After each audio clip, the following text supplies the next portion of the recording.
Hello दोस्तों, स्वागत है आपका फिर से आपके अपने YouTube channel MOIL placement service में। दोस्तों, आज कुछ वैकेंसी बताने नहीं आया हूं।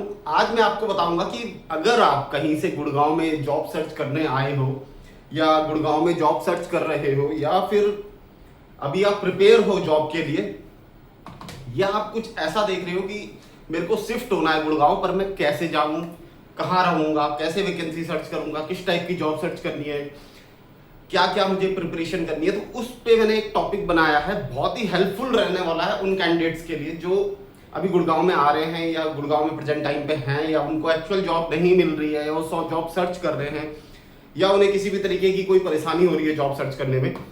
तो उस टॉपिक पे आज मैंने एक वीडियो बनाई हुई है। जो भी चैनल पे आया है लाइक करे, सब्सक्राइब करे, शेयर करे हर एक कैंडिडेट्स के साथ जिनको जॉब की एक्चुअल में नीड है। सबसे पहले हम बात करते हैं कि जॉब सर्च करते कैसे हैं। दोस्तों, अभी तक गुड़गांव में जो कैंडिडेट्स है ना, उनको मोस्टली कैंडिडेट्स जो फ्रेशर ही रह जाते हैं, उनको जॉब सर्च करना नहीं आता है। वो 2-3 महीने के लिए जॉब करते हैं, छोड़ देते हैं, फिर 3 महीने जॉब करते हैं, छोड़ देते हैं। 1 से 1.5 साल बाद भी उनका रिज्यूम फ्रेशर का रहता है। तो सबसे पहले आपको ये प्रिपेयर करना है कि जॉब सर्च करते कैसे। अगर आप किसी भी अदर स्टेट से दिल्ली एनसीआर में आ रहे हो, गुड़गांव, नोएडा, किसी भी सिटी, ऐसी सिटी में जा रहे हो जहां पे कंपनीज बहुत ज्यादा रहती हैं, आप जॉब सर्च कर रहे हो वहां के लिए, सबसे पहले आपको एक ऐसी लोकेशन देखनी है जहां पर कंपनियां नियर बाय हो। अब गुड़गांव में कई कैंडिडेट्स ऐसी जगह, ऐसे प्लेस पे रहते हैं, इतनी दूर रहते हैं कि जो गुड़गांव के हब से, जहां कंपनियां बहुत ज्यादा है, उससे बहुत दूर है। तो आपको कोई ऐसी सेंटर की लोकेशन लेनी है। मैं पॉइंट्स बाय पॉइंट्स बताऊंगा, इनको ध्यान से सुनना। अगर आप इस चीज को फॉलो करोगे डेफिनेटली आपको कोई ना कोई अच्छी जॉब जरूर मिलेगी। सबसे पहले आपको पीजी और रूम देखना है गुड़गांव में। वो ऐसी जगह पे देखना है कि जो गुड़गांव का सेंटर हो या जहां से आपको कंपनी का जो हब है, जैसे गुड़गांव में उद्योग विहार है, सेक्टर 44 है, ये 2 ऐसे हब है जहां पर कंपनियां बहुत ज्यादा है, या सेक्टर 37 है। तो ये कनेक्टिव है। तो इनके लिए आप गुड़गांव का ऐसा प्लेस चूज करो जहां पर तीनों या जो भी आपकी कंपनीज की लोकेशन, जहां पे बल्क कंपनीज है, बहुत ज्यादा कंपनीज है, उनके सेंटर में आप रह सको, ताकि आपको जब आप कंपनी में इंटरव्यू के लिए जाओ तो ना आपका एक्सपेंस ज्यादा लगे और आपको जल्दी से ओला, उबर वगैरह या जो ट्रैवल का जो भी होता है वो जल्दी से मिल जाए। तो सबसे पहले आपको नियर बाय ये चीज देखनी है। इस चीज का आपने मेनली ध्यान देखना है, क्योंकि अगर आप नहीं रहोगे, दूर रहोगे, तो आप स्किप कर दोगे इंटरव्यूज को। तो अगर आप नियर बाय रहोगे तो आप इंटरव्यू स्किप नहीं करोगे। पहली चीज इसको ध्यान रखना। दूसरी चीज है अपना रिज्यूमे। रिज्यूमे मैंने कैसे बनाना है, क्या क्या करना है, उसके लिए एक ऑलरेडी वीडियो बना रखी है। आजकल रिज्यूम पे बहुत सारी डिटेल्स मिसिंग रहती है। रिज्यूम, कैंडिडेट्स के रिज्यूम चेक करो तो वो रिज्यूमे नहीं, वो एक छोटा सा बायोडाटा टाइप का लेके आते हैं। उसमें बेसिक सी डिटेल, अपने मदर फादर एक्सपीरियंस वगैरह, बस। उसके अलावा उनकी पूरी डिटेल उस रिज्यूम के अंदर मेंशन नहीं होती है। तो आपको रिज्यूम में हर एक चीज डिटेल में मेंशन करनी है। बहुत बड़ा रिज्यूम नहीं बनाना। फ्रेशर हो तो 1 पेज का रिज्यूम ही इनफ है, लेकिन उसमें सारी डिटेल आपकी होनी चाहिए। हॉबीज वगैरह, क्या आपको एक्सपीरियंस है, क्या आपने काम किया, क्वालिफिकेशन क्या है, किस में रोल में इंटरेस्ट है। और रिज्यूम आपने वही बनाना है जिस टाइप का आप जॉब सर्च करने जा रहे हो। अगर आप डेटा एंट्री, एक्सेल की जॉब के लिए इंटरव्यू के लिए जा रहे हो तो उसमें आपके कीवर्ड्स एक्सेल से रिलेटेड होने चाहिए, कि लाइक आपको टाइपिंग स्पीड क्या है, आपको एक्सेल के फॉर्मूलाज वगैरह का क्या नॉलेज है वो। अगर आपको कॉलिंग की जॉब के लिए जा रहे हो तो आपका इंग्लिश वगैरह, हिंदी वगैरह कैसा है, कम्युनिकेशन, कोई अदर लैंग्वेज आती है या नहीं आती है, वो सब चीजें आपने उसमें मेंशन करनी है। सपोज आप किसी अकाउंट्स के रिज्यूम के लिए जाते हो, अकाउंट्स की हायरिंग के लिए जाते हो, टैली की हायरिंग के लिए जाते हो, तो आपने रिज्यूम पे मेंशन करना है कि मैंने टैली का कोर्स किया हुआ है, मुझे GST, ITR, cell purchase return, bank reconciliation वगैरह सब आता है, या बेसिक नॉलेज है अगर फ्रेशर हो तो। ये चीज आपने मेंशन करी। तो जिस भी पॉइंट ये है कि जिस भी जॉब के लिए आप जा रहे हो, रिज्यूम आपका उसी जॉब के लिए प्रिपेयर होना चाहिए। नेक्स्ट हम बात करते हैं, अपने को प्रिपेयर करना है। सबसे पहले अगर आप जा रहे हो ना, इन सब तीसरे पॉइंट में आपको खुद को प्रिपेयर करना है उस वैकेंसी के लिए जिसके लिए आप जा रहे हो। सपोज आपने कोई अकाउंट्स की किसी वैकेंसी के लिए जा रहे हो, तो वहां पर बेसिक अकाउंट्स के जो क्वेश्चन होते हैं, जो वो पूछेंगे, उसके लिए पहले स्टडी करो। 1 से 2 दिन पहले आप उसकी स्टडी करो कि कैसे कैसे आपने वहां पे इंटरव्यू देना है, वो क्या क्वेश्चन पूछ सकते हैं। सपोज उन्होंने पूछ लिया कि टैली की ये एंट्री कैसे होगी, तो आपको पता होना चाहिए कि टैली में ये एंट्री कैसे होगी। जीएसटी के बारे में पूछ लिया तो आपको टीडीएस, जीएसटी वगैरह नॉलेज होनी चाहिए। बेसिक्स जो क्वेश्चन होते हैं गूगल में सब मिल जाता है।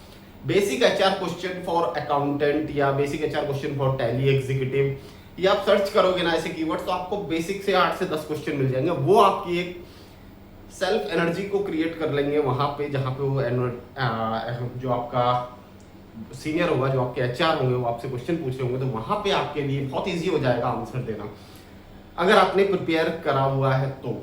अगर नहीं किया हुआ है तो आपको थोड़ा सोचने में टाइम लगेगा और हो सकता है आप उतना अच्छा आंसर नहीं दो। तो सेल्फ प्रिपरेशन बहुत जरूरी है हर एक चीज के लिए। सेल्फ प्रिपरेशन में यही नहीं आता कि आपने क्वेश्चन पढ़ी है, सेल्फ प्रिपरेशन में ये भी आता है कि आपने कल इंटरव्यू टाइम पे ड्रेसअप क्या ले जाना, आपका हेयर कट कैसे रहेगा, आपने क्या शूज वेयर करने हैं, फॉर्मल में जाना है, कैसे जाना है, ये सब चीजें, आपकी बियर्ड ग्रूम है ये नहीं है, वो हर एक चीज आपको पहले से ही डिसाइड करके रखनी है, ताकि आपका कॉन्फिडेंस लेवल वहां पे जो अदर कैंडिडेट्स है उनसे ऊपर रहे। नेक्स्ट हम बात करते हैं, अब आया सर्च करना कैसे। दोस्तों पहली चीज है कि आप ऑनलाइन सर्च कर सकते हो, naukri.com, शाइन और foundit.com, जॉब है, वर्क इंडिया, अपना पता नहीं कितने सारे पोर्टल्स हैं जिन पे आपको जॉब सर्च कर सकते हो। लेकिन उस पे भी आपको एक्टिव रहना बहुत जरूरी है, आपको देखना है वहां पे हर एक वैकेंसी पे, वहां भी अप्लाई नहीं करना है। कैंडिडेट्स क्या करते हैं, 10 वैकेंसी निकाली, 10 के 10 पे अप्लाई कर दिया। अब वो एचआर तो उनको कॉल करेगा ही, वो वहां जाएंगे और वहां पे वो रिजेक्ट होके आ जाएंगे। सबसे पहले आपको खुद को देखना है कि आपकी कैपेबिलिटी क्या है, आप किस जॉब के लिए बने हो, क्या किस जॉब पे आपको अप्लाई करना है। ऐसे ही हर किसी जॉब पे आपको अप्लाई नहीं करना है। हर किसी पे अप्लाई करोगे तो दिन भर इंटरव्यू ही देते रह जाओगे और सिलेक्शन नहीं होगा। जो आपको आता है आपको केवल उसी वैकेंसी पे अप्लाई करना है।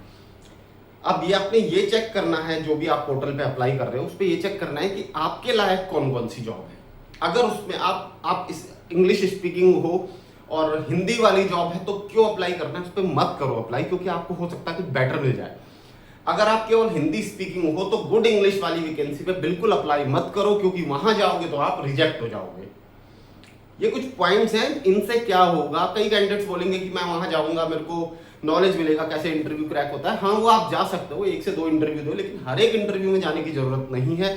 1 से 2-3 इंटरव्यू में आपको पता चल जाएगा कि कहाँ प्रॉब्लम है, आप उसको स्टडी करो, चेक करो और उसको सही करो, है ना। तो आपको हर एक वैकेंसी पे अप्लाई नहीं करना है, उन वैकेंसी पे अप्लाई करना है जो रिलेटेड हैं आपके लिए। अगर आप बीपीओस की बात करें तो बीपीओस में कस्टमर सर्विस या सेल्स, अगर आप सेल्स के लिए हो तो सेल्स एक बहुत अच्छा ऑप्शन है, क्योंकि उसमें इंसेंटिव बहुत है। कस्टमर सर्विस अच्छा ऑप्शन है। या अगर आप टीम लीडर वगैरह कुछ सर्च कर रहे हो तो उसके लिए आप एलिजिबल हो, क्योंकि आपको उतनी अच्छी नॉलेज तो होगी।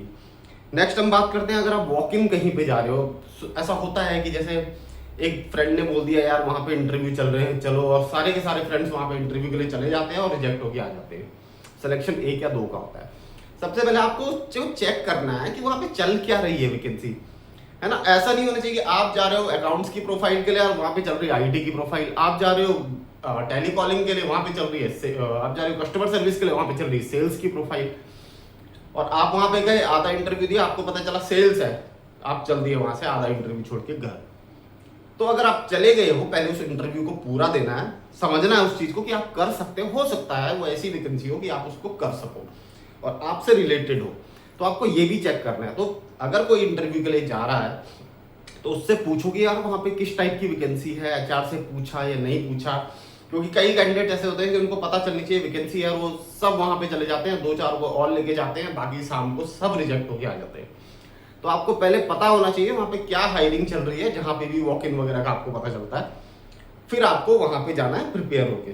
तीसरा, अगर आप किसी कंसल्टेंसी से सजेस्ट कर रहे हो, कंसल्टेंसी से बात कर रहे हो, तो कंसल्टेंसी के बैकग्राउंड चेक करो, गूगल वगैरह पे सब कुछ मिल जाता है। कंसल्टेंसी के बारे में चेक करो कि वो क्या है, चार्जेबल है, फ्री है, किस टाइप की वैकेंसी दे रहे हैं आपको, वैकेंसी उनकी सही है या नहीं है, उसके बारे में पहले चेक करो। फिर उनके कहने पे जहां वो जा रहे हैं, जहां वो आपको भेज रहे हैं, फिर वहां इंटरव्यू के लिए जाओ। 1 से 2 जगह अगर जाओगे तो आपको पता चल जाएगा वो कंसल्टेंसी कैसी है। नेक्स्ट आता है सैलरी कम या ज्यादा। कई कैंडिडेट्स क्या होते हैं ना, उनको अगर 25,000 बोल दिया एचआर ने कि 25,000 सैलरी है, यहाँ पे इंटरव्यू के लिए आ जाओ, वो वहां बिना कुछ सोचे समझे चले जाएंगे और वहां से रिजेक्ट होके आ जाएंगे, क्यों? क्योंकि वो उनकी कैपेबिलिटी कम थी, लेकिन उन्होंने देखा सैलरी ज्यादा है, वहां पे चले गए। ऐसे में केवल और केवल टाइम वेस्ट होता है। ऐसी जगह जाओ जहां पे आपको लगता है कि हाँ ये मेरे टाइप की सैलरी है, मुझे ये इजीली मिल जाएगा और मुझे ये काम इजीली मिल जाएगा। प्रोफाइल को और सैलरी को मैच करो। अगर आपको लगता है कि ये जेन्युइन है तभी वहां पे इंटरव्यू के लिए जाओ। क्योंकि क्या होता है, बहुत सारी फेक जो कंपनीज हैं या फेक कंसल्टेंसीज में बोलूं, वो क्या करते हैं, आपको लालच देते हैं कि आपको यहाँ पे डेटा एंट्री का काम मिलेगा और 25,000 30,000 रुपये सैलरी मिलेगी, और आप वहाँ पे जाते हो, वहाँ पे आपसे चार्जेस लिए जाते हैं या वहाँ पे सब कुछ फेक होता है। तो इस चीज़ को आपने ध्यान में रखना है। तो पहले कंपनी की प्रोफाइल, उसकी सैलरी और उसका जो जॉब वहाँ पे है काम, उसको मैच करो। अगर वो आपसे मैच होता है तभी वहाँ पे जाओ, अदरवाइज जाने की जरूरत नहीं है। अब बात आती है इन सबको जो मैंने आपको पॉइंट्स बताए, इनको एनालाइज करो और फिर उस टाइप की वैकेंसी सर्च करो।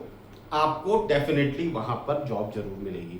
1 से 2 अटेम्प्ट, तो तीसरा या चौथे अटेम्प्ट में आपको डेफिनेटली जॉब मिलेगी, अगर ये पॉइंट्स आप सारे के सारे चेक करके जाते हो तो। ये थी दोस्तों आज की एक छोटी सी वीडियो, जिसमें आपको बहुत सारी नॉलेज मिली होगी कि जॉब सर्च करनी कैसे है, और ये हर एक स्टेट में लागू होगा। आप किसी भी स्टेट में कहीं भी जा रहे हो जॉब करने, वहां पे आपको इन सब चीजों की जरूरत जरूर पड़ेगी। मिलता हूं आपसे फिर से न्यू वीडियो के साथ। अगर आपको जॉब सर्च करनी है, आप हमारे यूट्यूब चैनल को चेक कर सकते हैं, वहां पे आपके लिए बहुत सारी जॉब्स अवेलेबल है। मिलता हूं दोस्तों आपसे फिर से न्यू वीडियो के साथ, तब तक के लिए बाय बाय।